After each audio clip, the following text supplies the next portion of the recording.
Vayamos al momento de acercándose al secuestro, sí. ¿No?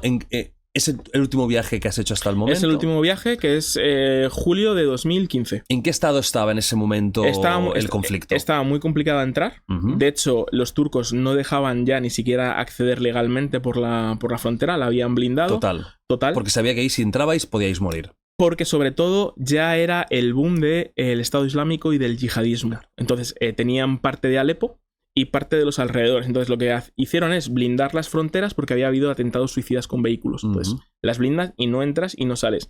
Aún así, López, Ángel y yo, que éramos los 3 periodistas españoles, queríamos hacer un documental sobre los cascos blancos, porque habíamos empezado a hacerlo en mayo y junio del 14. Teníamos material gráfico, pero era para hacer un corto documental muy pequeñito y queríamos hacer algo más grande y necesitábamos entrar.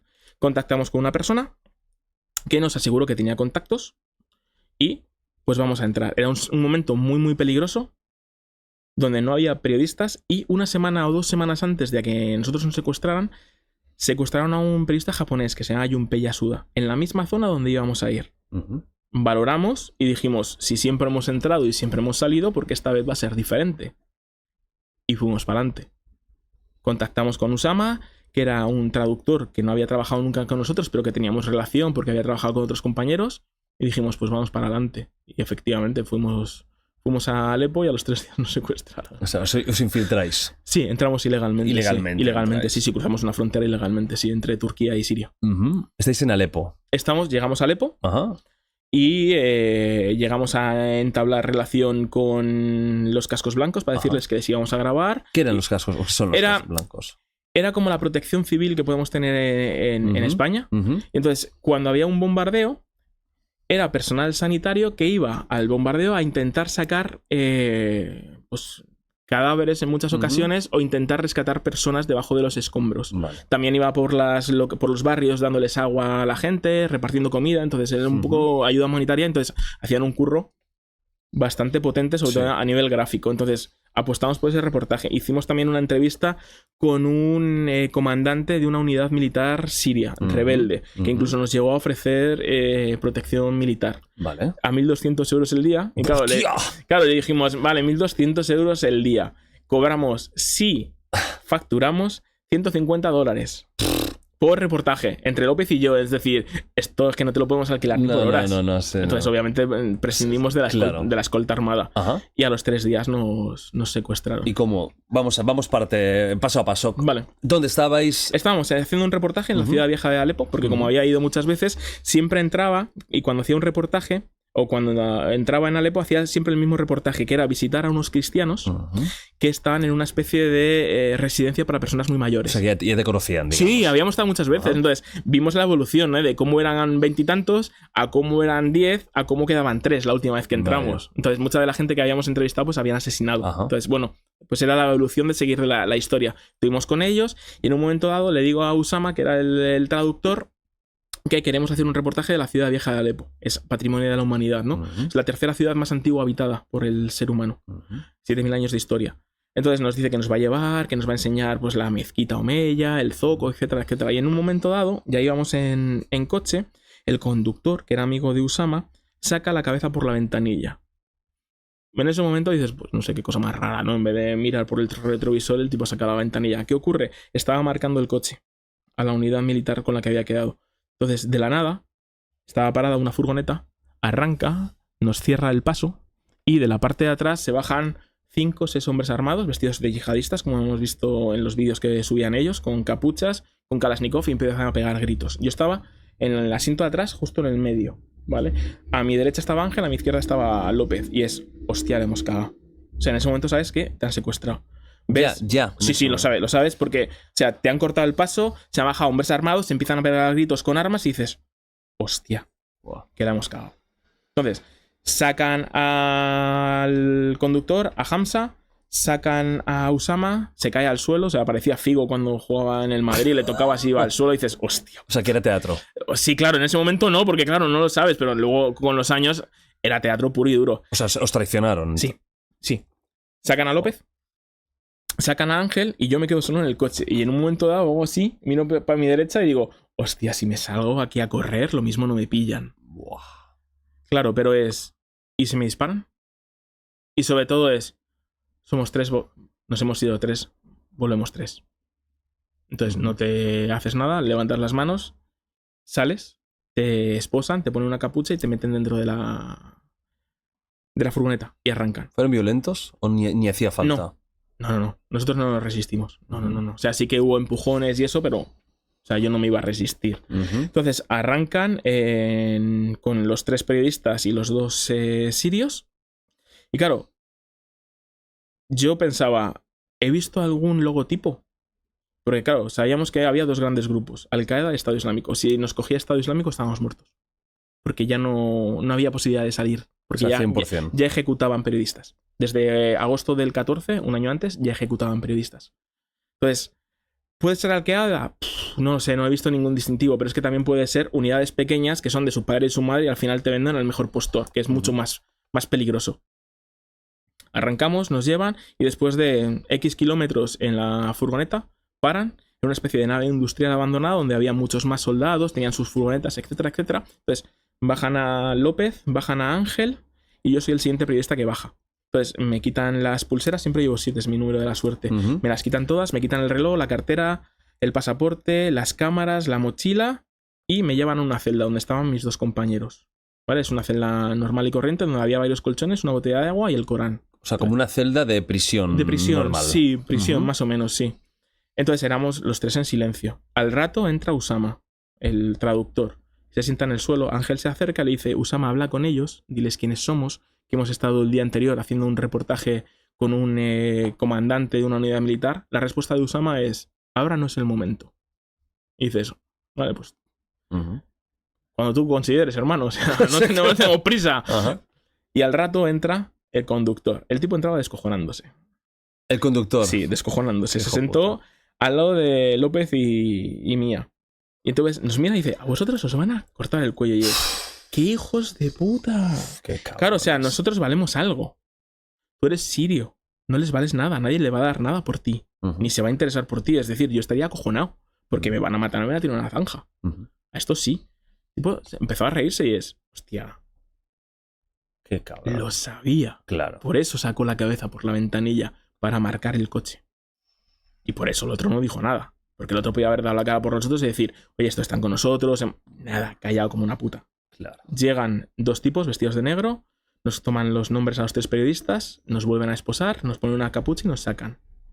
Y después de pasar de un coche a otro y de recorrer X kilómetros, nos dejan en una casa, en el salón de una casa. Nos habían preparado una comida muy frugal.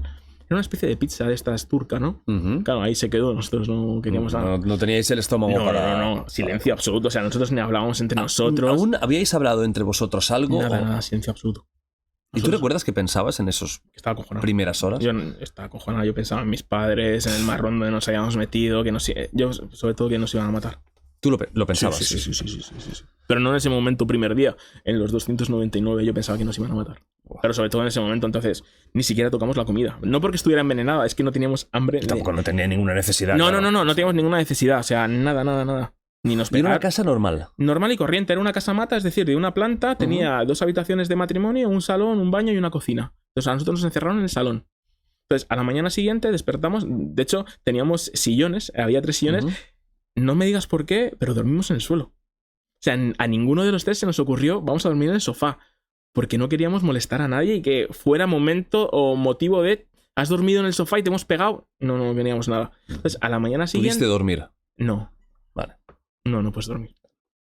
A la mañana siguiente, cuando ya amanece, tocas a la puerta porque, claro, quieres ir al baño a hacer tus cosas. Y no nos abre nadie. Estamos un rato tocando y es... Ahí ya hablamos entre nosotros de, tronco, yo me estoy mirando. O sea, tengo que ir al baño. Claro. Pues dice López, vamos a girar el pomo. No jodas, ¿cómo van a girar el pomo? Porque no estabais... No, estábamos, o sea, como estamos ahora, pero encerrados en una habitación. Entonces dice López, vamos a girar el pomo de la puerta y es... Joder, ¿cómo vamos a girar el pomo de la puerta? Coño, que gira el pomo de la puerta y se abre y es... Una polla. Nos han dejado solos en la casa. Entonces, hacemos los 3 nuestras necesidades, vamos al baño, nos volvemos a encerrar y es... Y estamos así un rato, oye, si salimos y buscamos algo para comer o damos una vuelta, venga. Pues salimos a la izquierda, había una habitación, entramos, me asomo y veo a 2 de ellos durmiendo en una cama de matrimonio juntos y es una polla, no me jodas. que están durmiendo aquí y nosotros dentro, sí. Vamos a la otra habitación y están otros 2 durmiendo en otra cama. ¿Pero quién coño nos ha secuestrado? Que no han cerrado la puerta. Yeah. Y decía López, estos no han visto un secuestro ni por televisión. Es que los podríais haber matado. Si hubiéramos sido Rambo y esto, sí, Jordi, pero también tienes que tener en cuenta... O sea, no. No sabes si hay más gente, puede entrar una persona justo en el acto. No sabes dónde está. No, total. No sabes... Para empezar, no sabes matarlos. O sea, y para matar a la gente que valer. Entonces nosotros no valíamos. Entonces, ¿qué hicimos? Como niños buenos, nos encerramos hasta que se despertaron y entraron en la habitación. Nos preguntaron si queríamos ir al baño. Le dijimos, no, sí, hemos ido. Y alguien dijo, hostia, que no hemos cerrado la puerta. Y a partir de ese momento cerraron la puerta. Amigo. Claro. Amigo. Entonces, la siguiente pregunta es, ¿quién coño nos ha secuestrado? Claro. Porque estos no son profesionales. ¿Hablaban inglés? No, ninguno. No, luego apareció uno que era pelirrojo y le pusimos el mote de naranjito. Este sí que hablaba inglés. Hablaba muy bien inglés, sí. Vale. Pero el resto nada, ni papa. Vale. Pero claro, la pregunta es, joder, estos no son profesionales. Entonces, si no son profesionales, ¿quién nos ha pillado? Y ahí es un problema. Si no es una gran unidad militar ni tiene una infraestructura, de aquí vamos a pasar a otro grupo. Y como ese grupo se ha equivocado, vamos a tener un problema. Y ahí estuvimos, en esa casa estuvimos una semana. ¿Una semana? Sí, una semana. Nos quitaron también la ropa. Al cabo de los días nos quitaron toda la ropa, nos pusieron ropa pues, afgana, más que siria, era afgana, porque eran los Awal-Karmis estos, y nos sacaron a la calle y nos movieron a otro sitio. Igual nos hacían interrogatorios, nos preguntaban. O sea, el chico de pelirrojo. Sí, esto es el pelirrojo, entonces nos preguntaba quiénes éramos, los nombres, etcétera, que no nos iba a pasar nada, todo de buen rollo, íbamos a ir pronto a casa. Claro, obviamente te quieren que estés tranquilo, que no eran Al-Qaeda, que no era Estado Islámico, pero que... Bueno, pues de ahí nos mandan a otra casa. En esa otra casa, el trayecto lo hicimos vendados en un jeep. Y eso sí que era una especie de urbanización de gente de dinero. Luego te explico por qué llegamos a esa conclusión. O sea, ¿hay urbanizaciones de gente de dinero? Sí. En este caso era una organización de gente de dinero. O sea, imagino que sean pro régimen. Claro. ¿Vale? Entonces, era una organización de gente de pasta, tipo La Moraleja, una cosa de estas. Vaya, estoy flipando. Sí. Entonces, entramos en la casa, era un chalet, y nos meten en el sótano. ¿Por qué es una casa de dinero? Porque en el sótano, cuando llegas, te encuentras con una especie de bodega y una piscina dentro, interior. ¿Una piscina interior dentro de una bodega? Climatizada, sí. Entonces, ¿qué hacen? Nos meten en el baño de la piscina. Era un espacio que entraban 3 colchones de goma espuma, pues era de 90, y ese era el espacio que había en la habitación, cerrado sin ningún tipo de ventanas, y ahí estuvimos un mes. ¿Vale? Entonces, claro, acojonados. Y cambiaron a los guardias por otros nuevos. Un mes encerrados en esa pequeña... Sí, hacía un calor que flipas, O sea, en Siria normalmente hace calor, pero claro, tienes que tener en cuenta que estamos en un sitio con una piscina climatizada que ya de por sí hace calor, sin ningún tipo de ventilación, 3 personas adultas, encerrados todo el día en un país que a lo mejor en verano que puede hacer 45, 50 grados, o sea, de aquí hacía un calor del infierno. ¿Y os venían a hablar? Nos venían de vez en cuando, normalmente venían a interrogar, a preguntar siempre lo mismo. Por lo tanto, es importante no cambiarles nunca el discurso porque si no te van a pillar. Entonces siempre decíamos lo mismo, o sea, siempre decíamos la verdad. También de vez en cuando venía el jefe, eran tres carceleros. Yo les puse el mote de Pincho, Mochilo y Gazpacho, ¿no? De los fruitis, ¿no? Porque el jefe era muy gordo con las gafotas y luego los otros dos eran pequeñitos como Pincho y Mochilo. Digo, pues eso. Entonces nos referíamos a ellos como Pincho, Mochilo y Gazpacho. Entonces, Gazpacho, que era el jefe, venía a hablar con nosotros para que nos convirtiéramos en el Islam, nos ponía vídeos, que íbamos a ir mucho mejor siendo musulmanes, y es, hostia, qué coñazo, pero bueno, yo que sé. ¿Y os pensabais en decirle que sí para seguirle el rollo? No, en ningún momento. Decir, mira, sí, no. ¿Para qué?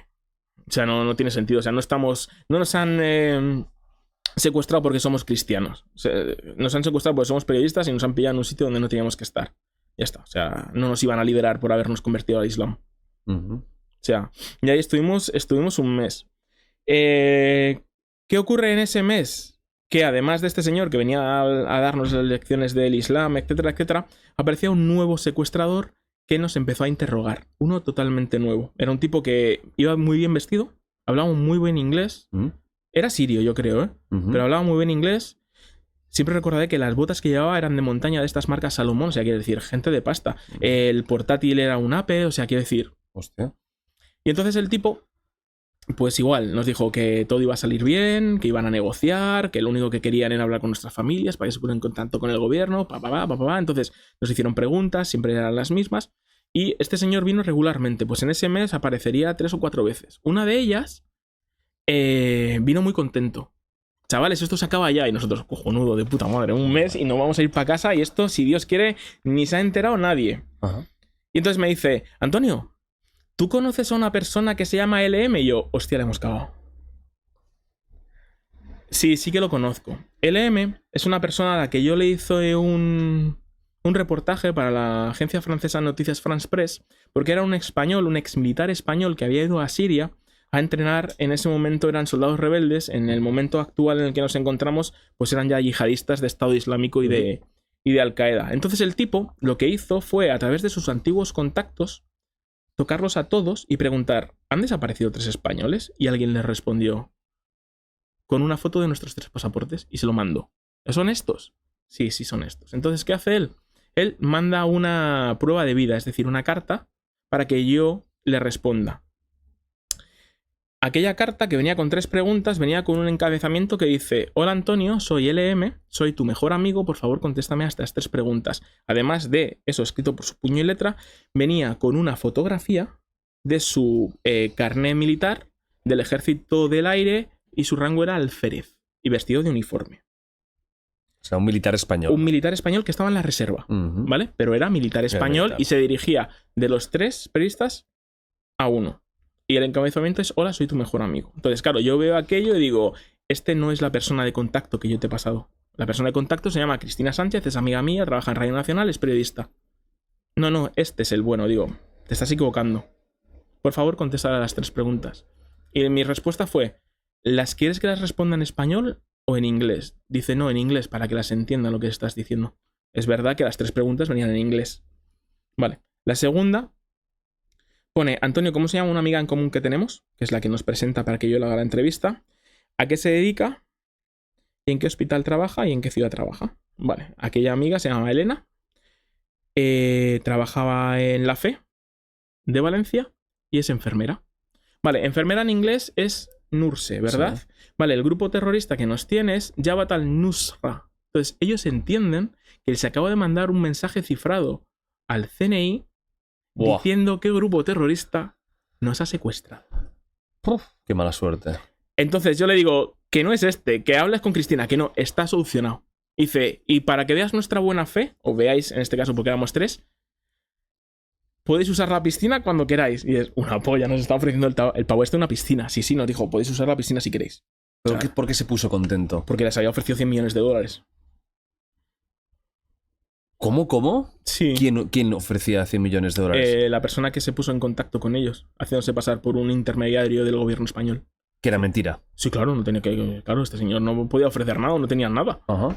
Pero ellos no lo sabían. Ellos pensaban que iban a ganar 100 millones. Claro, porque si alguien del gobierno, y tú lo demuestras porque les mandas la identificación del ejército del aire, es decir, tú eres parte del gobierno español, y joder, pues hemos encontrado a la persona y esto va a durar poco. Entonces, claro, estaban felices de la vida. Uh-huh. ¿En ese momento sabíais qué grupos había ya secuestrado? Lo intuíamos.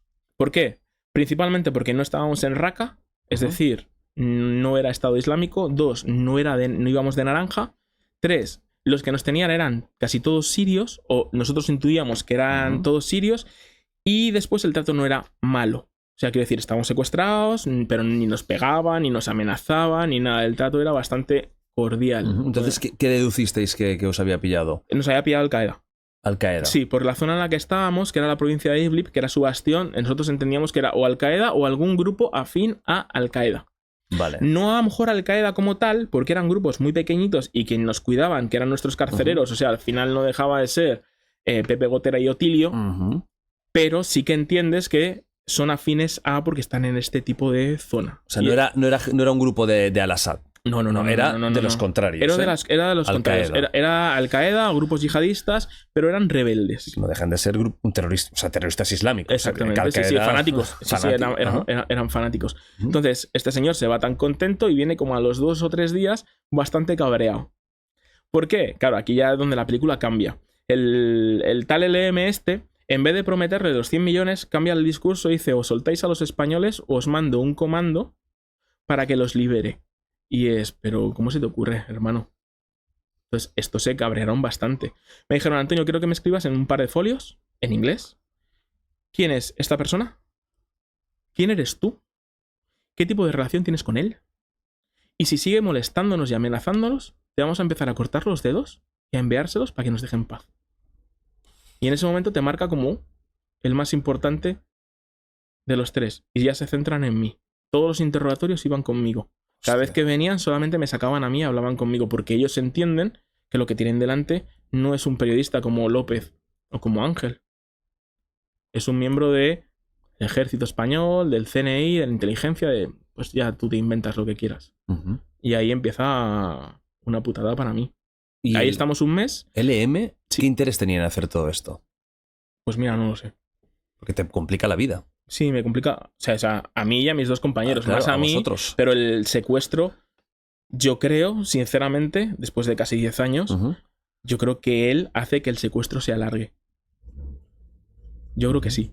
Porque estos entienden que lo que tienen entre manos es otra cosa. Por lo tanto, nuestro precio, en este caso mi precio, se eleva mucho más. ¿Tú has hablado con él alguna vez? Él me escribió y tengo los mensajes. ¿Sí? Sí. ¿Y te explicó la motivación? ¿Quieres que te los lea?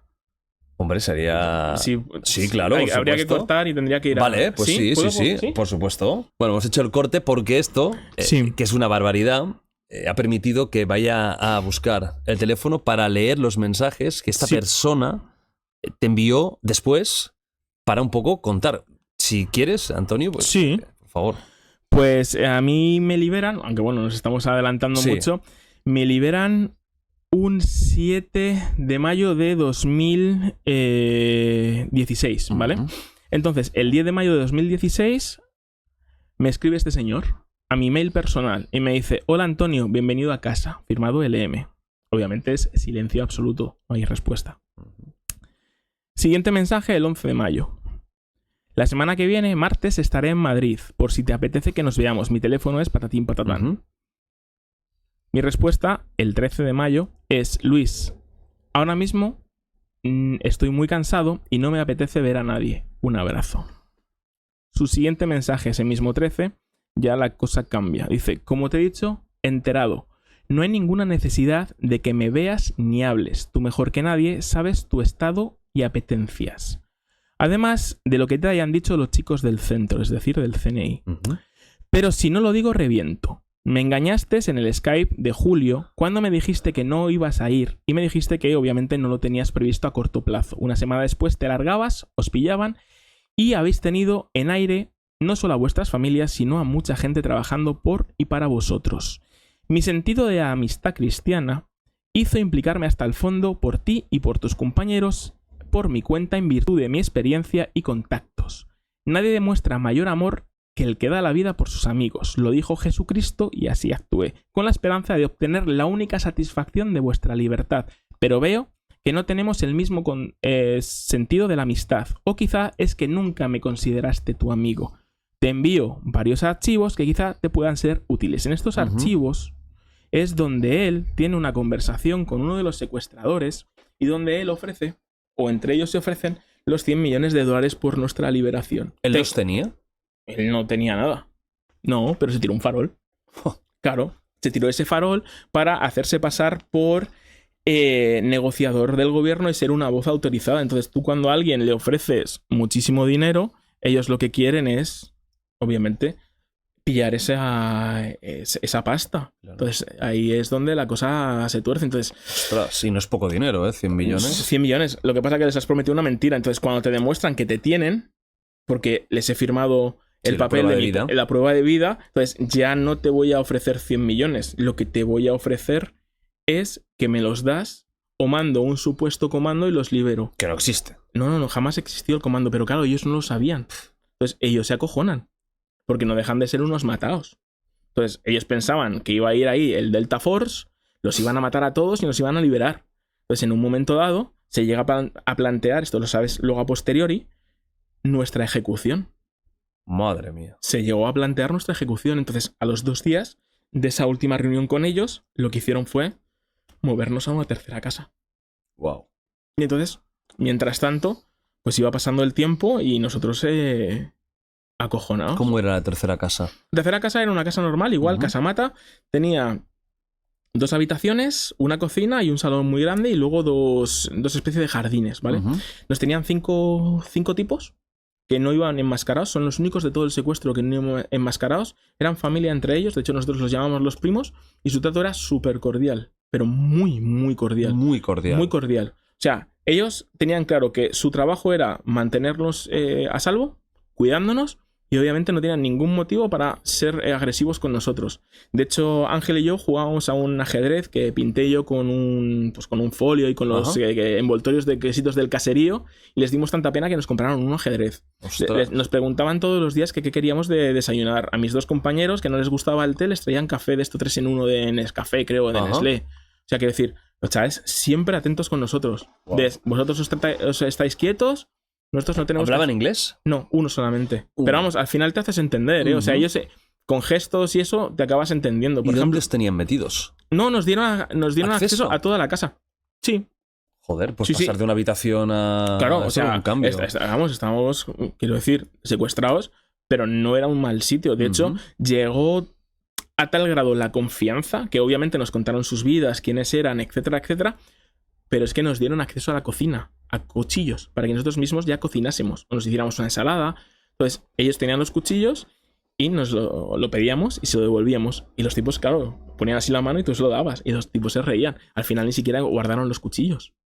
Joder. Porque se dieron cuenta de que nosotros no íbamos a hacer nada, porque estábamos tranquilos, que era lo más importante, porque pensábamos que nos íbamos a ir pronto a casa.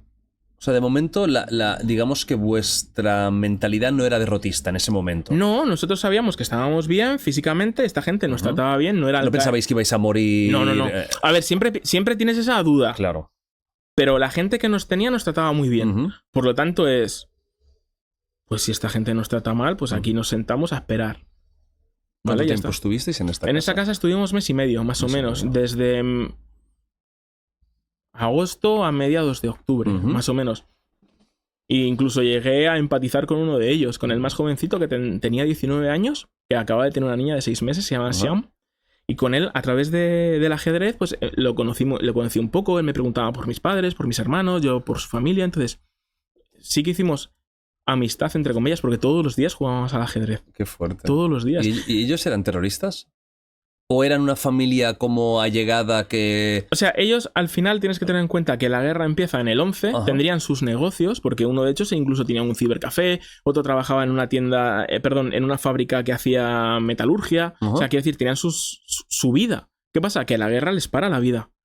Al jefe de ellos le mataron a las 2 niñas y a la mujer. A otro había perdido 3 hermanos, otro se había quedado sin trabajo porque la fábrica la habían reventado. Entonces, al final aquí tienes 2 opciones.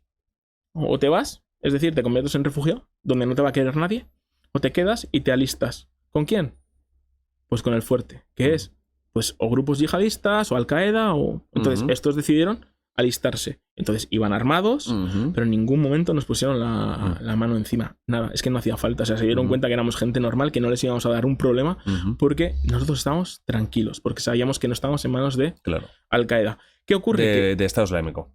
No, sí, o sea estabais en manos de Al-Qaeda. No, que tampoco estábamos en manos de Al-Qaeda, porque eran un grupo muy pequeñito. Pero sí pensabais, ¿no? Que estaba relacionado con... Todavía no. Sí que sabíamos que nos iban vendiendo, o sea, que nos íbamos moviendo. Vale. O sea, porque quiero decir, no eran profesionales. Claro. O sea, es que tú lo ves, porque luego ya en la 4ª casa ya la cosa cambió totalmente. entonces, estos eran gente se han unido a una unidad militar entre ellos y nos van pasando el marrón unos a otros. Por eso nos van cambiando de casa. ¿Qué ocurre? Que en ese periodo, en ese mes y medio, sí que me siguen interrogando y ya solamente me sacan a mí.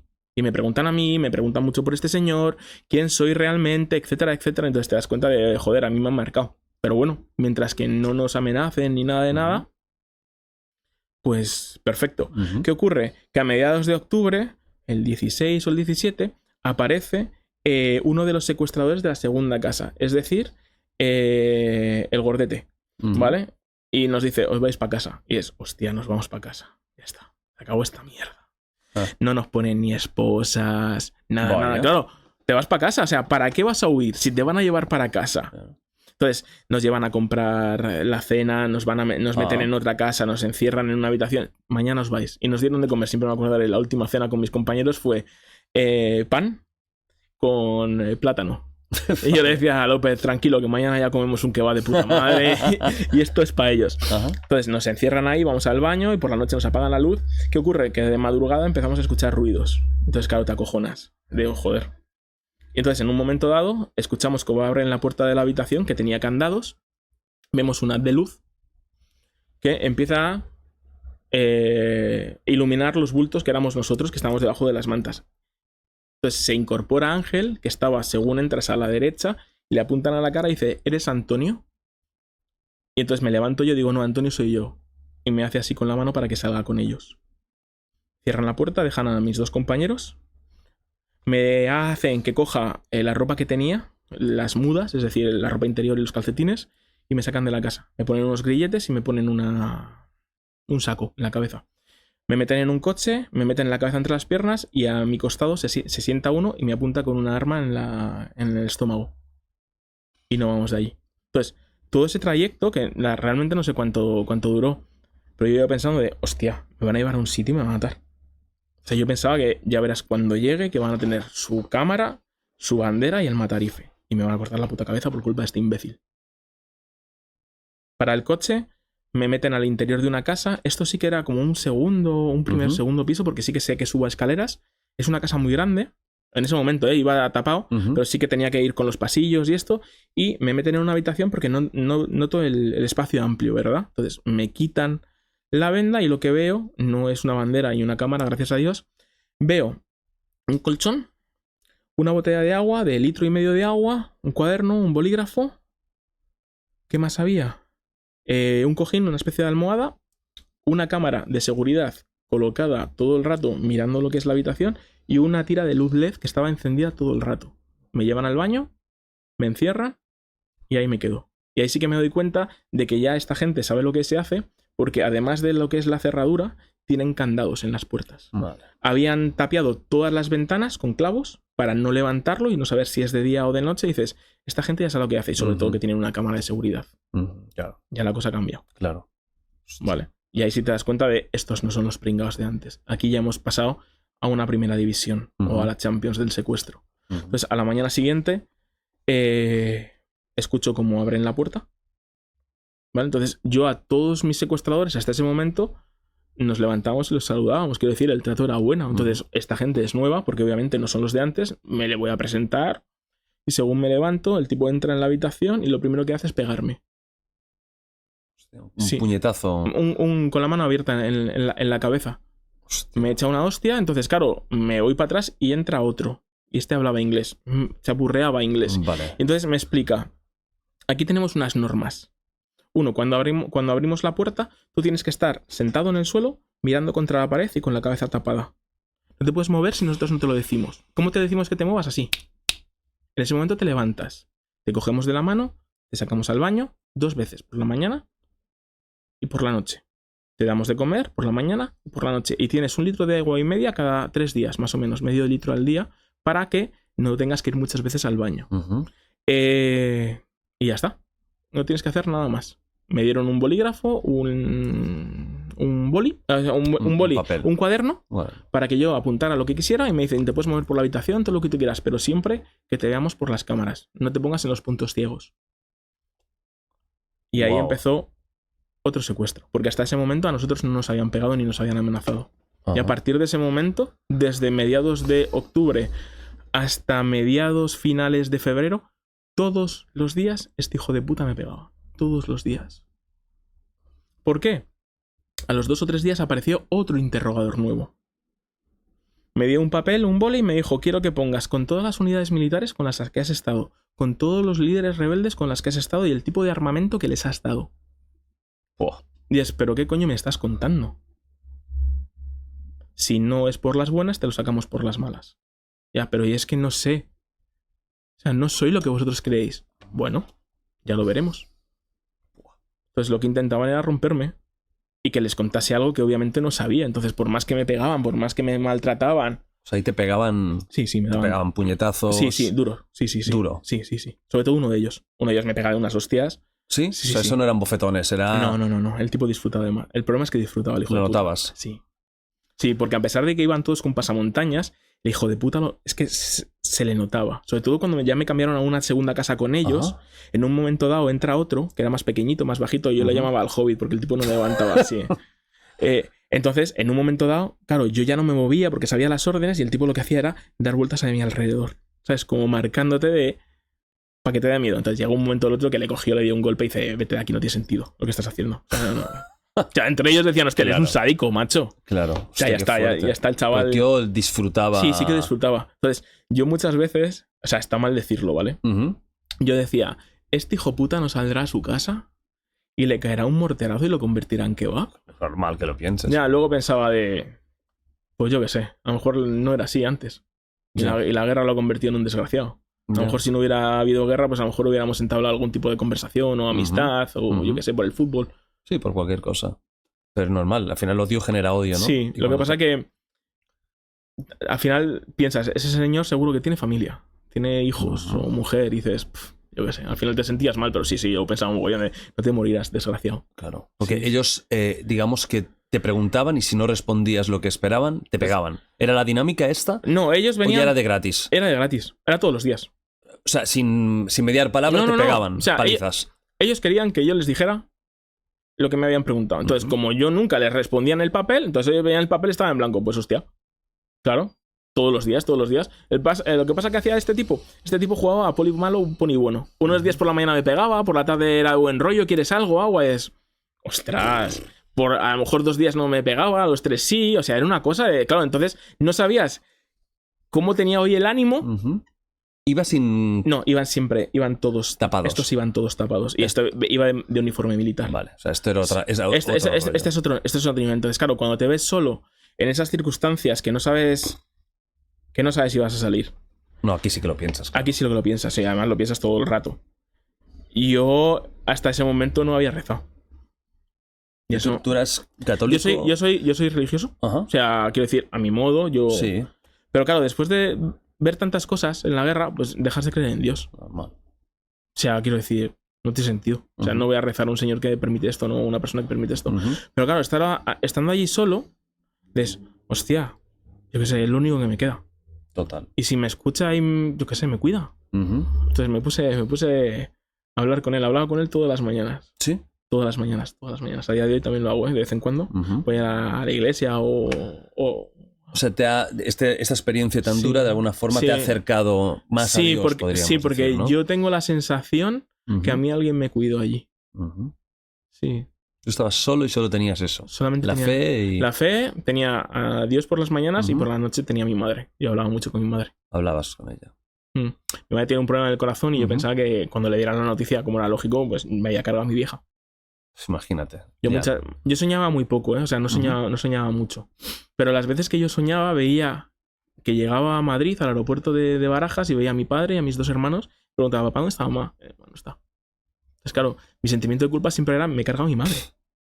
Y encima de todo lo que estabas... Eso es, estamos hablando que esto es octubre hasta mayo. Yo todos los días rezaba porque pensaba que mi madre se había muerto. Pues no tenía ningún tipo de información del exterior. No, nada, no sabía nada. Qué heavy. Ya te estaban torturando, claro, ya... Psicológicamente sí. Bueno, y físicamente pegarte palizas cada día. Sí, pero quiero decir, no me metían la cabeza en agua y esto no. ¿Llegaron a hacerlo? No, nunca. Sí que hicieron una cosa de muy hijo de puta. Una de las veces que me sacan al baño, a la vuelta habían puesto una cámara con un trípode. Uno de ellos estaba, el que me pegaba, en la esquina con un cuchillo. No me jodas. Sí. Y vestido de negro. Y yo, me cago en Dios. Entonces, me ordenan que me arrodille delante de la cámara y el tipo se pone detrás. ¿Vale? Entonces, el que hablaba inglés se pone en la cámara y le da a grabar. Entonces, el tipo me levanta el mentón y cuando yo pensaba que me iban a decapitar, el hijo de puta coge el mango y me empieza a pegar con el cuchillo en la cabeza y a reírse los dos. Me dicen, esto es lo que te va a pasar si intentas escapar. ¿Por qué? Porque 2 noches antes, en la prisión en la que yo estaba o en la casa en la que yo estaba, había otro prisionero. Nunca supe quién era. Y el tipo escapó. Bueno, lo intentó. Golpeó a uno de ellos y salió corriendo. Lo cogieron y le empezaron a dar de leches. Entonces, como ellos sabían que yo lo había escuchado, me dijeron, esto te va a pasar si intentas escapar. Y yo no voy a escapar ni de coña. Pero bueno, ya de momento te llevas la reprimenda y el mensaje. Sí, ellos... Tú ahí sí veías que ya había llegado el momento. Sí. Muchas veces. En tu cabeza te vas poniendo metas. Venga, es octubre, me voy en el cumpleaños de mi hermano, 28 de noviembre. Llega el 28 de noviembre y dices, Navidad la paso en casa seguro. Reyes tampoco te vas a tu casa. Entonces llega un momento que al final dices, hostia, de aquí no voy a salir. Entonces, ¿qué haces? En mi caso, una de las veces que voy al baño me doy cuenta que se han dejado una cuchilla de afeitar. ¿De estas que son desechables? Sí, de esas de usar y tirar, sí. Entonces, estuvo ahí durante 2 o 3 días. ¿Por qué? Porque esta gente se rasura las axilas, el vello púbico, ¿vale? Porque así lo pone el Corán. Pero la dejaban ahí. Entonces yo llegué a un momento que me quedé la cuchilla y le quité los cabezales y tiré todo, salvo las cuchillas, por el baño. Y me las quedé 2 o 3 días para ver si se daban cuenta. No se dieron cuenta. Y un día que estaba desesperado, no sé qué sería, 10, 12 de enero, en un punto de la cámara, pues me empecé a cortar las venas. No me jodas. Hostia. Sí, de hecho tengo las marcas. Hostia. O sea, en vez de pensar, voy a atacarles con esto. No. O sea, no. Voy a terminar yo con eso no era para atacar. O sea, eran cuchillas. Sí, eran 3 cuchillitas, pero vamos, con eso no puedes atacar nada. ¿Tú en ese momento realmente querías desaparecer? Quería descansar. No puedo ni imaginarme. Yo quería descansar. Las semanas de tortura mental. Yo quería descansar. Lo que quería era que mis hermanos, mis padres no vieran cómo me decapitaban, porque yo pensaba que aquí yo no acababa bien. Entonces dije, hasta aquí. Pero ¿cómo terminó eso? Terminó con unos cortes, pero no lo terminé de hacer. O sea, ¿no te pillaron? No, que va. Ellos jamás se enteraron. Y si les enteraron, nunca me dijeron nada. Pero nunca se enteraron. Sí que tuve heridas durante semanas, pero como tenía manga larga, me las ocultaba con el jersey. ¿Eso cuándo fue? Eso fue en enero. En enero. Sí, no sé qué día, a lo mejor un 10, un 12 de enero, no te puedo decir, no me acuerdo la fecha exacta. Pero sí que lo hice. ¿Y cómo superas ese momento? Porque la cosa no termina ahí, claro. No, luego quedan 6 meses, 5 meses más. 5 meses. Claro, tú no sabes cuánto tiempo te queda. ¿Cómo? Pero sí que piensas, dices... ¿Qué es lo que te ayudó a tirar para adelante en ese momento? Me ayudó a pensar en Jim Foley, en mi amigo Jim. Uh-huh. Pensaba mucho en él y dije, a Jim lo decapitaron, pero el tipo ni llora, ni les suplica, ni se rinde. O sea, al final, moralmente, a pesar de perder la vida, les gana en ese sentido. Porque tú lo viste. Sí, me mandaron el vídeo. Yo no sabía lo que estaba viendo hasta que obviamente lo pasa. Entonces dije, pues mira, que me lo han quitado todo. Pero me queda un poco de dignidad. ¿Ese fue el momento más bajo dentro de...? No, hay muchos más bajos. ¿Sí? Sí, hay muchos más bajos. ¿Cómo va avanzando la cosa? Por ejemplo, estamos en enero. Uh-huh. A unos días... ¿Sigues en la misma casa hace meses? Unos días después de ese intento de suicidio, uh-huh, a mí me sacan a otra casa, ¿vale? Y en esa casa estoy desde mediados de enero hasta el 7 de mayo, ¿vale? O sea, el resto. Entonces, en esa otra casa ya era bajón total porque ya no veía el fin de aquello. Entonces, por las mañanas hacía mi cama. En esa otra habitación tenía una cámara justo enfrente y otra detrás. Entonces les gritaba, sois unos hijos de puta. Les gritaba en español. ¿Sí? Sí, les gritaba, pero vamos a gritos. Sí, estaba hasta los cojones de ellos ya. No podía más. Mentalmente no podía más. Me sentaba en el suelo y me ponía a llorar durante horas. Hasta que no podía más y me quedaba dormido. ¿Ese era tu día? Ese era mi día. Yo lloraba mucho y mucho y mucho. Pues no veía solución. Nadie hablaba conmigo, nadie me explicaba nada porque ya dejaron de hacerme interrogatorios. No te pegaban ahí ni tan siquiera. Sí, no, me seguían pegando, pero ya no venían a preguntarme cosas. No, o sea, aquello desapareció. O sea, el tipo que me interrogaba desapareció y es, hostia, aquí no le interesamos a nadie. Esas semanas son el punto ya más bajo moral tuyo, anímico. Uno de los más bajos moralmente fue en febrero. En febrero aparece otro personaje que era como el jefe de esa unidad militar, ¿no? El tipo no hablaba inglés y tenía el traductor. Y me dijo que habían comprobado que era periodista y que no era espía. Y que me iban a dejar a pegar. O sea, 5 meses después o... Y hostia, yo me puse a llorar. Me acerqué a ese señor y le di un abrazo. Porque era la primera vez en... Pues no sé, en 4 o 5 meses que estaba con esta gentuza. Hostia, que veía un poco de humanidad. Es que hasta ese momento a mí me trataban como si fuéramos un puto perro. De hecho, el símbolo así es, se lo haces a tu perro, claro. No a una persona. Y yo le di un abrazo y el señor me dio un abrazo. Entonces, después me dio un bollito de chocolate, tipo esto, Pantera Rosa y esto, ¿no? Sí, y entonces, bollería. Bollería, sí, esta es.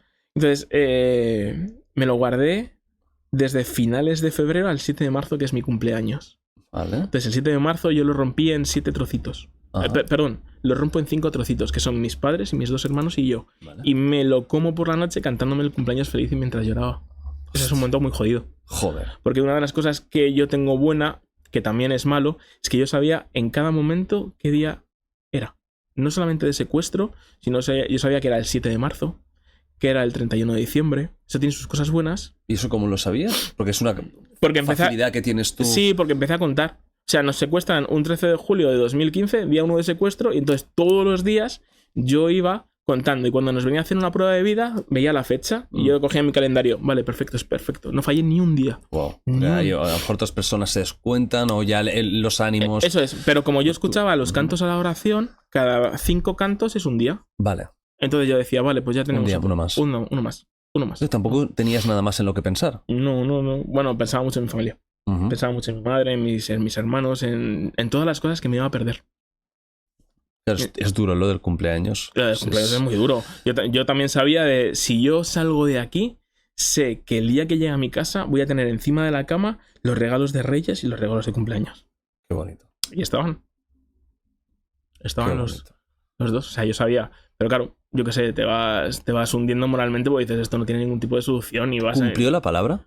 Cuando te dijeron que no te iban a pegar más, ¿era verdad? Sí. Era verdad. Era verdad. No era tortura psicológica en ese caso. Era verdad. Salvo un día que el que me pegaba me tendió una trampa. El tipo entró, me abrió la puerta para que fuera al baño y desapareció. Y estuve como 10 minutos con la puerta abierta.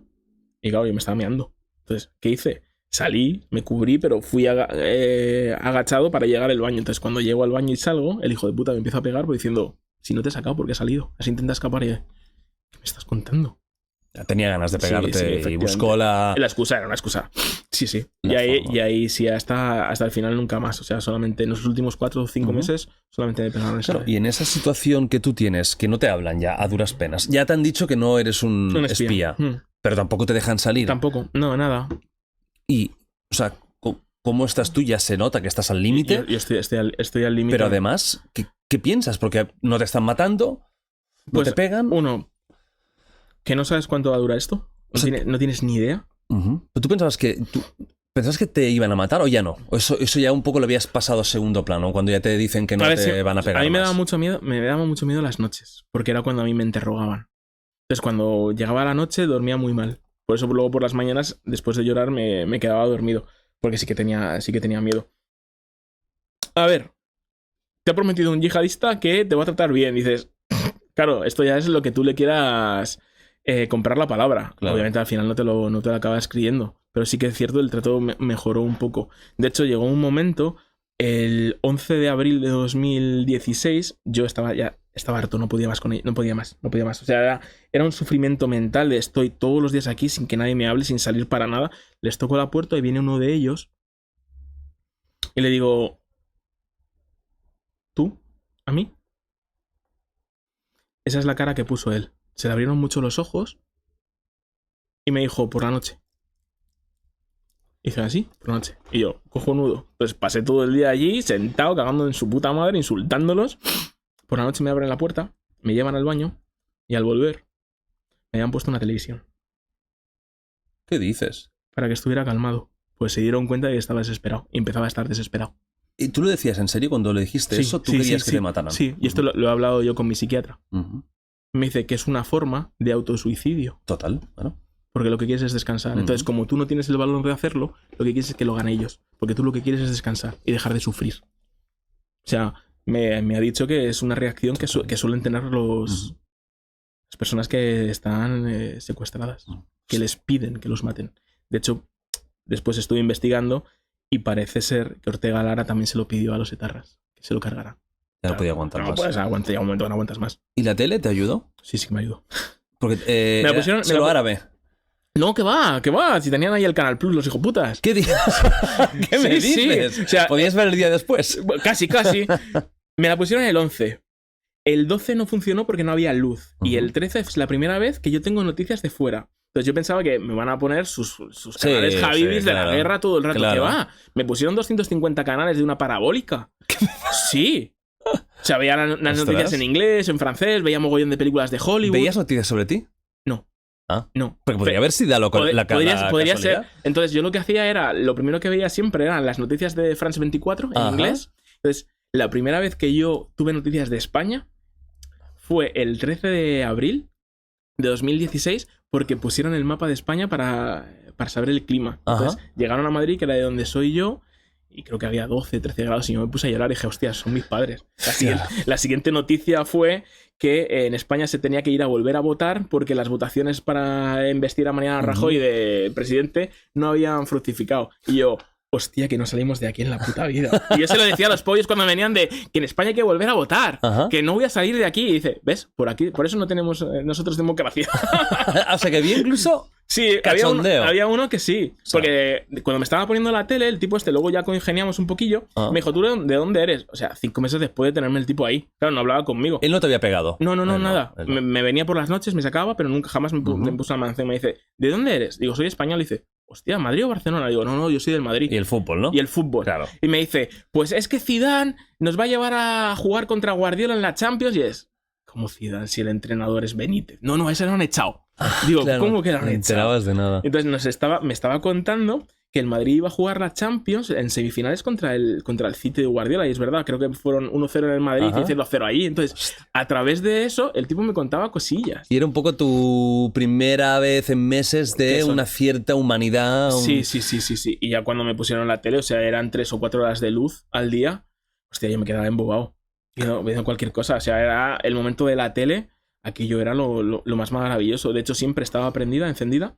Porque a lo mejor de vez en cuando venía la luz y se encendía. Digo, bueno, pues mira, entonces... Es el momento. Sí, me parecía a la niña esta de Postergate mirando la tele así de... O de Ring, ¿no? Sí, que te aparecerá. También. Pero hostia, tengo la cabeza fuera de aquí, que es lo que necesitas. Entonces, te notas estás como más calmado. Claro, ya estás en un impasse extraño en el que no te dejan salir, pero claro, ya nos vamos acercando. Claro, pero tú no lo sabes. No lo sabes. Sí que sabes que hay movimiento.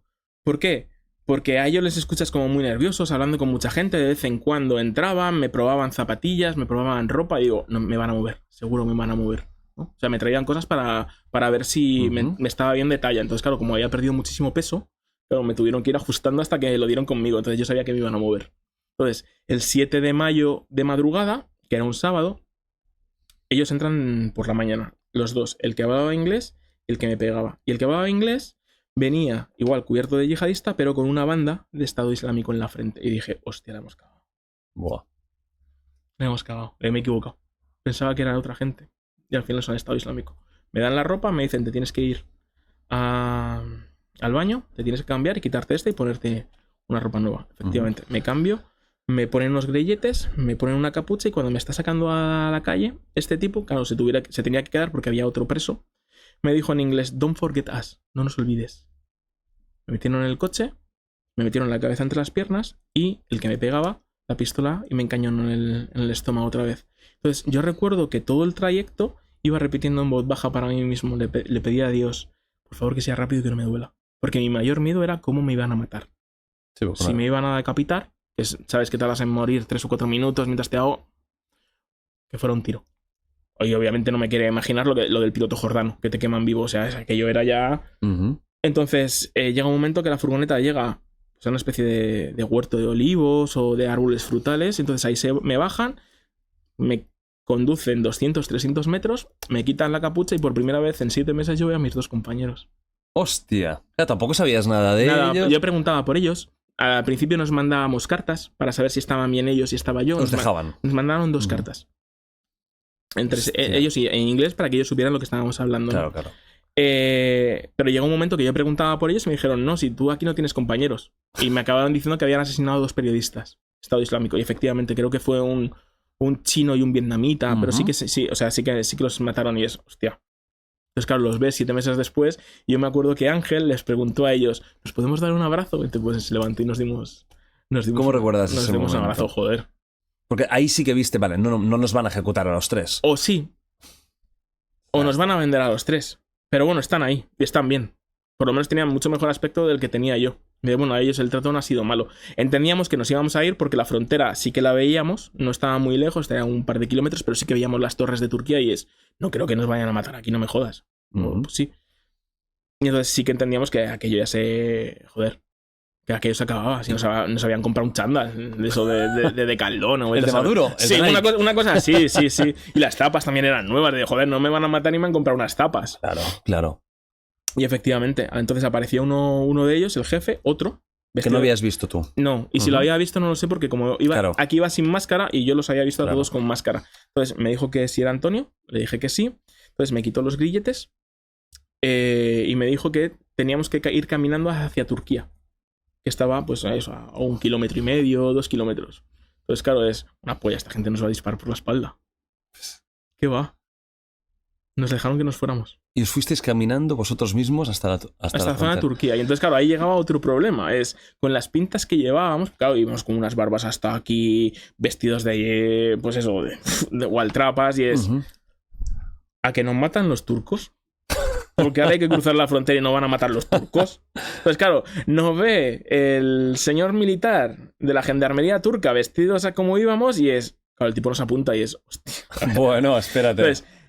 Empezamos a hablarle, somos españoles, periodistas, entonces claro, el tipo no hablaba inglés y dijimos televisión. Entonces nos dijo que esperáramos y trajo a un capitán, ¿vale? Creo que era un capitán. Entonces este sí hablaba inglés. Entonces empezamos a hablar de quiénes éramos, de dónde veníamos, entonces claro, el tipo flipaba. Entonces nos dijo que nos levantáramos las camisetas para demostrar que no llevábamos explosivos, fuimos pasando uno a uno y nos fue cacheando. De ahí fuimos a una comisaría donde estuvimos horas relatando el secuestro. Llamaron a la embajada que estaba en Ankara para que supieran que habían liberado a 3 pringados y... ¿Cómo recuerdas esos primeros minutos ya en la frontera turca? Que por mucho que entiendo que tú ya tienes ganas de llegar a España... o sea, sobre todo con muchas ganas de cruzar. Y sobre todo de que no nos disparen. O sea, se tenía muchas ganas de, hostia, que se acabe esto ya. Y cuando ya estáis ahí, ya os han cacheado. Sí, y ya estáis... nos llevan a esto, ya está.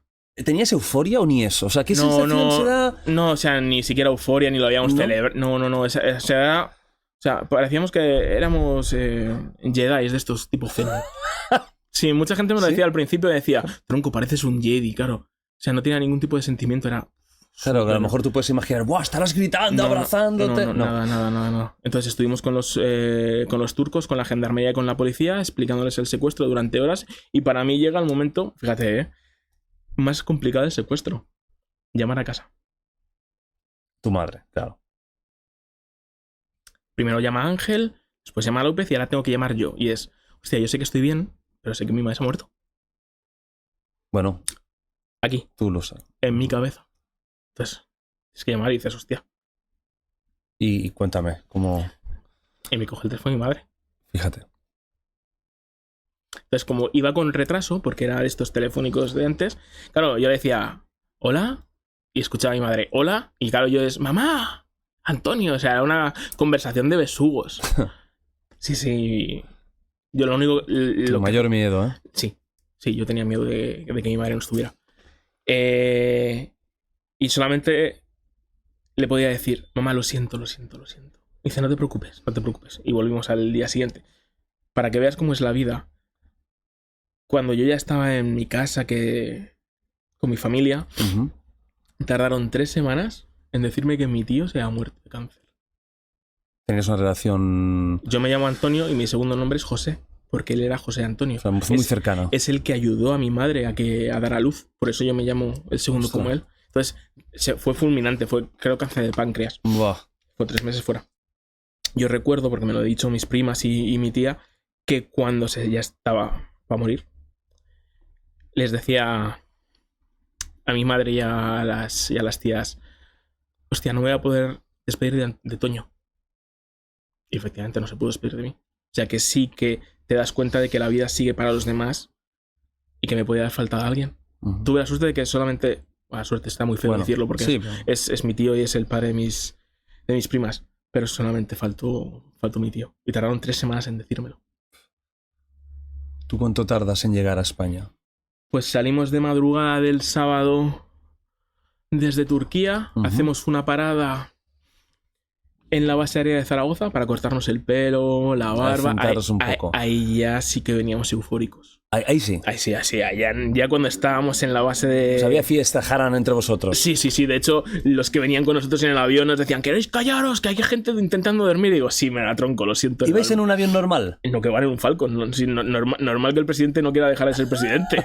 Nos pusieron allí jamón. ¿Qué dices? Sí, cerveza, sí, o sea... Bueno, bebisteis alcohol, claro. Yo hice una promesa de si mis 2 compañeros están bien, durante 2 años no toma alcohol y la cumplí, ¿eh? ¿Ah, sí? Sí, me decía López ahí con la birra, por mí no lo hagas, ¿eh? Por mí no lo hagas. Ni de celebración. Nada. Durante 2 años no probé ni una gota de alcohol, ni siquiera para cocinar, nada. Coño. Y la cumplí, porque yo le prometía a Dios, si cuidaba a mis 2 amigos y estaban bien, no iba a probar el alcohol durante 2 años, y lo hice. ¿Y por qué el alcohol en concreto?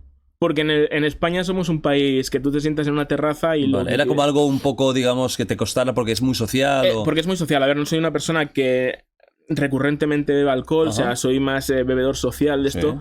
Pero sabes que si vas a cenar, lo normal es una cerve o una copa, vino, entonces es agua o cerveza, bueno, cerveza no quiero decir, o zumo, incluso llegué a pedir bitter cash, o sea, que yo era... No, eso ya es era heavy metal. Más bajo, ¿eh? Sí. No se puede caer más bajo ya. Sí, no, ya lo sé. Entonces, hicimos parada en Zaragoza y ya como a las 8 o 9 de la mañana volamos de Zaragoza a Torrejón.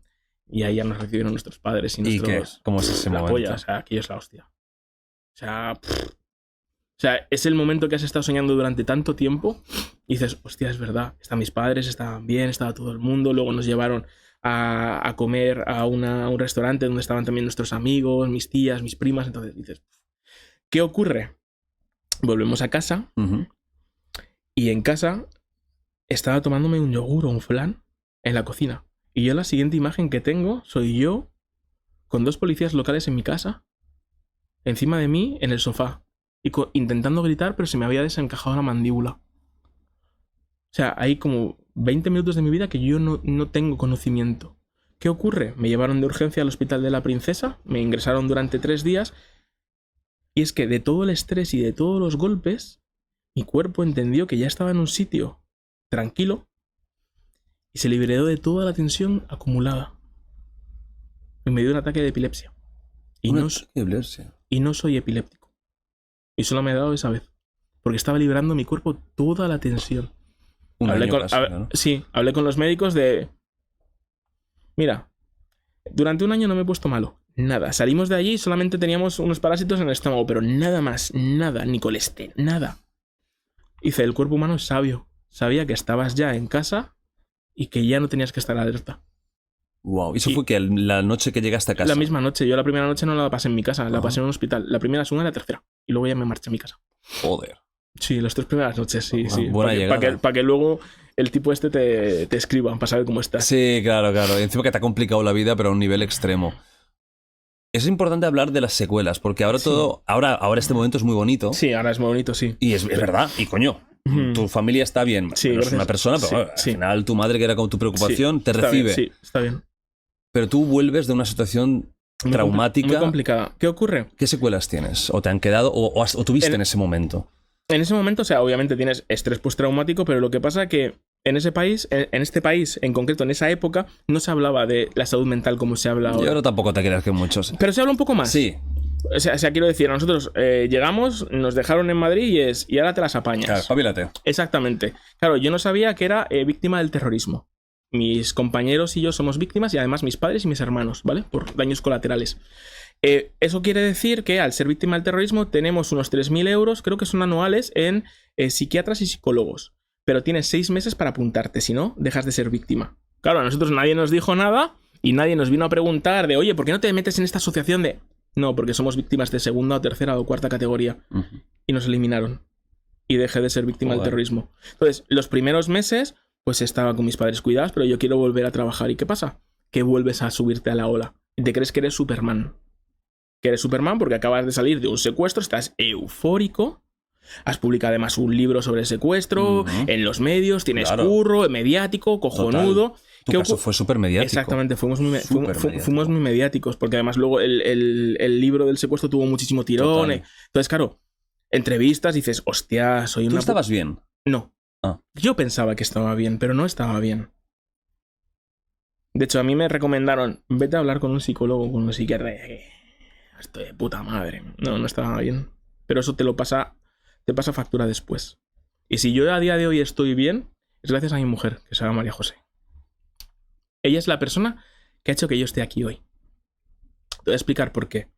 Porque después de todo lo que pasó en el secuestro, de la liberación, de que yo siga currando, o sea, yo no estoy bien mentalmente. Me convierto en una persona muy agresiva. ¿Sí? Muy agresiva. Porque todas las palizas que a mí me han dado me ha hecho ponerme una coraza. Entonces, yo en las discusiones elevaba el tono.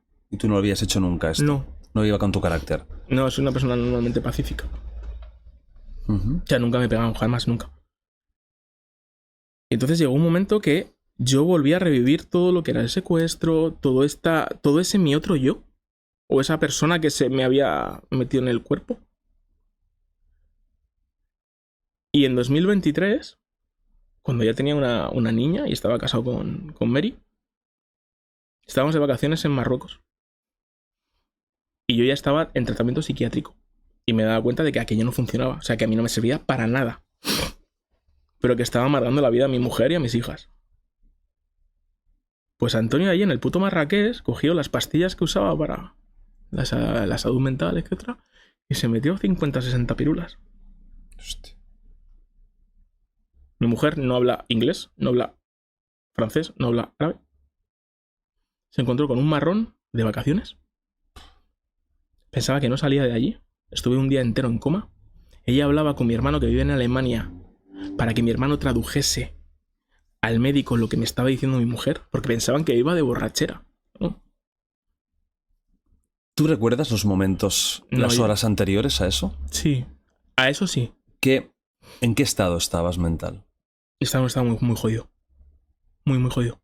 ¿Qué es lo que te lleva? Porque quería descansar. Yo quería descansar mentalmente, porque me estaba dando cuenta de, joder, estoy en terapia, estoy en tratamiento psiquiátrico, tengo mis pastillas, pero es que no me funciona. O sea, no soy esta persona, ni quiero ser esta persona. ¿Te habías convertido en un monstruo? ¿Te veías así? Sí, podemos... A ver, joder... Hostia, es muy feo decir la palabra monstruo. Sí, o sea, una persona que no me reconocía y que yo no quería ser eso.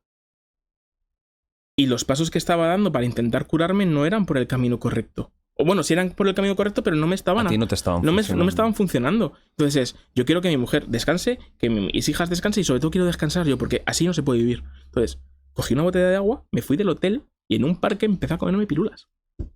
Yo solo. Y me dio un chungazo. Y estuve 24 horas metido allí. Y mi mujer me dijo, cuando llegamos a España, me fueron a mi casa con mis padres. Casi no podíamos estar. Joder. Pero que me iba a estar a mi lado siempre. Y efectivamente, ella me buscó un psiquiatra, que es la persona que hoy me cuida, que es Pedro. Y con la que, gracias a Dios, ya vuelvo a ser persona. Me cambiaron el tratamiento totalmente, las pastillas, me pusieron otra. Yo soy otra persona. Por eso yo siempre hago mucho hincapié en lo de la salud mental. ¿Has llegado a entender por qué te volvió agresivo el secuestro? Porque hay mucha gente que puede pensar, no tiene lógica, ¿por qué? ¿Cómo puede ser? Lo he hablado mucho con Pedro, pero no solamente el secuestro, porque claro, aquí ya te sientas con una persona que sabe de qué está tratando, porque él es experto en estrés postraumático, pero sobre todo también malos tratos. Malos tratos a prisioneros de guerra, ¿eh? Y entonces este me dijo que, claro, yo había estado sometido a mucho nivel de estrés, no durante el secuestro, sino durante toda mi vida profesional. Ah, claro. Me había criado, no criado, pero sí que había visto mucha violencia. Y eso al final como ser humano te afecta. Normal. Y te vuelves una persona agresiva. O sea, yo recuerdo con López en Somalia, había habido un atentado de Al-Qaeda, habían muerto varias personas en el aeropuerto y un soldado... creo que el ugandés, nos hizo una broma. Porque íbamos con las mochilas y teníamos que pasar un arco de seguridad y dice, ¿qué lleváis? ¿Explosivos en las cámaras? Yo recuerdo que al tipo le agarré del cuello. Y me puse a gritarle en español. O sea, López dice, ¿pero qué haces? Yo qué sé, o sea, se me fue la cabeza. O sea, tenías reacciones que nunca habrías tenido y... No. O sea, a un soldado que estaba armado. O sea, el tipo flipaba. O sea, se puso blanco. O sea, era negro como el tizón y el hijo puta se puso blanco. Porque flipaba. Porque el tipo nos gastó una broma y yo no lo entendí. Claro, vivíamos en tensión, había habido un atentado, teníamos que pasar donde... Joder. Y claro, han sido muchos años criándome en medio de la violencia, viendo muchas cosas que nosotros no teníamos que haber visto. sea, yo digo que la guerra, sobre todo la guerra de Siria, a mí me robó la infancia. O sea, yo fui con una cabeza allí y me volví otra persona totalmente diferente. O sea, tanto sufrimiento, tanto dolor. O sea, es una puta mierda. O sea, porque te das cuenta de, hostias, que estoy haciéndole imposible a mi mujer, a mis padres, a mis hermanos, a mi niña pequeña. O sea, me cago en Dios, mi niña pequeña no tiene que aguantar que yo grite como un puto poseso. No. O sea, tiene un año y medio. No, esto no puede ser. ¿Y el cambio? ¿Has entendido cuál ha sido la clave o las claves de... Ponerte en manos de un profesional como Pedro, que yo estoy... Que es experto en este tema. Él trabaja para una ONG que se llama SIRA, SIRA, o sea, está en Madrid, que son maravillosos. Y sobre todo que además de hablar con él y que me dé las herramientas para saber en casos de estrés cómo manejar esa agresividad, el tratamiento con medicina, con pastillas. O sea, me ha bajado muchísimo. Ahora soy una persona súper calmada, o sea, que puedo tener, como tenemos todos con nuestras parejas, con mi mujer, con María, nuestras discusiones, pero o sea, no levanto el tono por nada. No. Porque también me ha dado esas herramientas para ser una persona. Sobre todo él me decía, hostia, es que tienes una niña. O sea, quiero decir, tenéis muchas cosas en valor. Pero yo me puse en manos de un experto porque mi mujer me dijo, hazlo, si yo voy a estar. Pues es muy bonito. Pero no podemos vivir así. No. O sea, así no se puede vivir. ¿Tú ahora entiendes a los soldados que vuelven de un conflicto y que son personas que no pueden estar en sociedad? Si yo hubiese tenido una pistola, yo no hubiese tomado pastillas. A ese punto estabas, ¿eh? Yo me quería quitar de en medio. Porque no, o sea, no soy esto, no quiero amargar la vida a la gente. Quiero tener una vida normal y corriente. Que por una tontería mi cabeza no haga pin. Claro. Y sea otra persona. O sea, me llegaba a decir María, me decía, hostia, es que hasta el color de los ojos se te cambia. ¿Qué me dices? De lo agresivo que te ponías, de miedo que dabas, ¿no? Eso es. No es una agresividad que que daba miedo. Daba miedo. Fíjate que una persona que habla como tú, con esa parsimonia, esa voz agradable, no te imaginas de repente un impulso agresivo. No, de hecho María me decía, siempre que salgo a la radio y esto, me dice, tienes voz de niño de comunión. Total, la voz muy agradable. Pero luego, dentro de mí había otra cosa. Entonces, o sea, yo estoy agradecido a ella siempre, uno, por salvarme la vida en Marruecos. Total. Y dos, por acompañarme desde 2003 a día de hoy y volver a tener una vida estable con ella, con Ariana, con la niña, y decir, hostia, ahora sí soy persona, ahora sí disfruto de esto, ahora sí disfruto de la vida y tengo muchas cosas por delante, porque antes solamente quería morirme. ¿Tú ahora, con el tiempo, odias a tus captores? No, ni ahora ni con el... Ni antes. En ese momento quizás sí, ¿no? Cuando estabas ahí y te pegaban y lo que sea, ahí sí que... Ahí sí, o sea, eso, pero luego te das cuenta de ¿para qué? Yo estoy ya en mi país, en España, tengo mi vida. ¿Para qué voy a perder mi tiempo odiando a esta gente? Si seguramente estén todos muertos. Es muy probable. Es muy probable, o sea... Es muy probable. Ya está, porque nosotros cuando nos íbamos cambiando de casa venía la ofensiva de los rusos contra Alepo, entonces es decir, estaban todos muertos, ya está, no tiene ningún sentido. Sí que me hubiese gustado sentarme con ellos y preguntarles por qué. ¿Te hubiera gustado? Sí, sobre todo con el que me pegaba en las casas 4 y 5. De ¿por qué lo hacías? O sea, disfrutabas, o sea, quiero decir, joder, no soy mala persona, no hacía nada, ni siquiera intentaba escapar, ¿por qué lo hacías? ¿Tú que has visto lo que has visto? ¿Tú crees en la maldad? Sí, y he conocido a mucha gente mala, muy mala, y he entrevistado a gente que es muy mala. Vamos a decir que sin posibilidad de redención, mala de verdad. ¿Tú has visto cara a cara al mal? Sí que lo he visto, y lo he entrevistado. Sí. O sea, te has tenido el mal delante de ti. Muchas veces. En zonas de guerra o en zonas de conflicto, ya sea Honduras, sea Venezuela, sea Colombia, sea México. Sí, yo los he visto. He visto gente muy mala. Mucho. ¿Y eso qué te hace pensar del ser humano? Es una pregunta que me encanta hacer a los reporteros de guerra, porque habéis visto tanto que tenéis unas ideas de la condición humana que a veces son complicadas. Yo soy bastante crítico con este tipo de preguntas cuando me la hacen. Yo espero que nos extingamos y que lo que venga detrás sea mejor. Esa es tu idea de la humanidad. Sí. Tú no eres un humanista. No, es que no creo en la humanidad. Mira, hace unos años estuve en un campo de refugiados en la zona de Nínive, en Irak, y entrevisté a un chaval que se llama Mustafa, tendría 15 años, 16 años. Él huyó de la guerra de Irak, se va a Siria, empieza la guerra en Siria. Pobre. vuelve a Irak y vuelve a Mosul. En Mosul lo captura Estado Islámico, a él y a toda la ciudad. Decía que le obligaban a ir a ver las decapitaciones.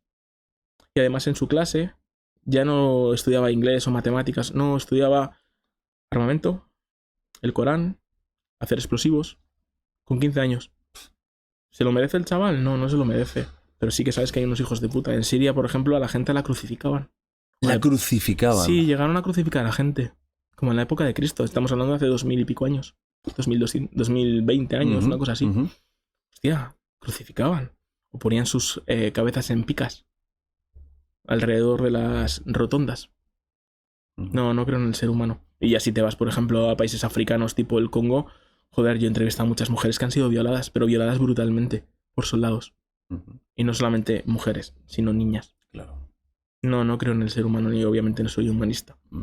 Porque somos capaces de lo mejor, pero también somos capaces de lo peor. Sí, lo peor es muy grande. Y lo peor es muy grande. Y si en este país, por ejemplo, no hay peor, es porque nosotros no tenemos acceso a armas de fuego. Como en Estados Unidos, que hablábamos antes. O sea, ¿tú crees que...? Si tú puedes ir, por ejemplo, me lo invento, a Carrefour a comprar una R15 y puedes tener uso de él, ¿qué te impide no usarlo? Te impide no usarlo o no tenerlo. En Estados Unidos, ¿por qué hay matanzas? Porque los tienen. O sea, en un momento donde una sociedad en los colegios tiene que poner arcos de seguridad para que los niños no vayan armados a clase, yo creo que te está dando un mensaje muy potente. Y aquí no pasa porque no tenemos acceso a armas de fuego. No porque seamos más civilizados que los americanos. No, es porque no tenemos armas de fuego.